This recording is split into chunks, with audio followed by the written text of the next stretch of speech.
Hey folks, this is Josh, the Paycheck Operator. So I talk a lot about doing things right the first time and stopping when you get that little spidey sense about something's going wrong. And so I found a few stories on Reddit that highlight kind of that exact thing. So this fellow was the last person to touch an improperly installed sprinkler head at an international airport. I think the final bill was around $2 million.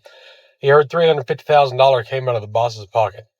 And the thing was, the glass on the sprinkler was intact, and he's talking about the little piece of glass that's full of some sort of a fluid that heats up when a fire starts, and that fluid busts the glass, and that's what turns the sprinklers on. It had a temporary sealing, and when he took over the area, he noticed that he mentioned the water ring around one head out of 8. The boss didn't want to pursue it, so they just went on. The demolition team was coming in that night to remove the ceiling, and the sprinklers were staying for the time being, and he thought it was a good idea to remove the ceiling tiles first, as demo teams were kind of rough, and he had done that 1,000 times. So he gets 7 out of 8 tiles down with no problem. And he goes on to the last one and just touches the ceiling tile, and the entire head came off. Just full blast water coming out. Once they found the valve to shut the sprinklers off, 45 minutes later, planes were delayed, baggage below was flooded out. The only place the water could go was down a people mover, which collected all the water and burst. The fire-resistant flooring below was all redone. Anyway, they found the head, and you could see that it was all rusted, and go back to the pipe, and literally 1/4 of an inch was threaded on. I think the guy came back to tighten the heads at the end of the day and forgot one. I've seen this practiced a lot. So we have here somebody that thought that they had the job that was undone. So when I go to swing a jib or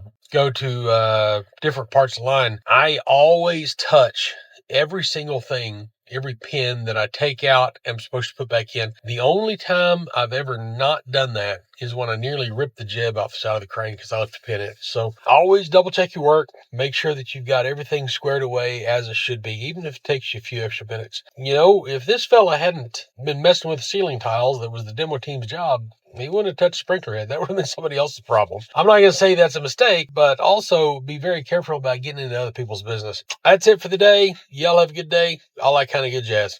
Visit paycheck-operator.com. We'll talk about crane school.